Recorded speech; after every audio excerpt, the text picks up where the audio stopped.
तर शिवसेनेच्या दोन नेत्यांचं स्टेटस आज चर्चेत राहिलं. एक तर होते उदय सामंत आणि दुसरे ठाकरेंचे विश्वासू आमदार भास्कर जाधव. भास्कर जाधवांच्या स्टेटसची सुद्धा चर्चा रंगली आहे.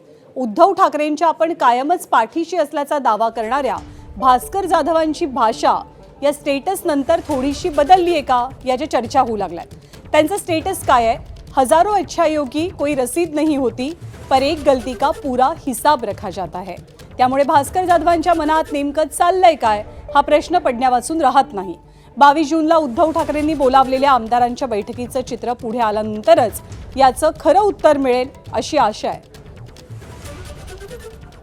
तर भास्कर जाधव साहेबांनी देखील काल एक ट्विट केलं किंवा खुलासा केला मला माहीत नाही, पण या सगळ्या गोष्टी प्रत्येकाच्या मनातल्या आहेत.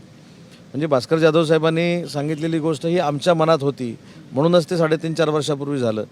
त्याच्यामुळे दुसऱ्याला दोष देऊन, दुसऱ्याला शिव्या घालून, घाणेरड्या शिव्या घालून काही याच्यामध्ये फायदा होत नाही. याच्यातनं फ्रस्ट्रेशन दिसतं.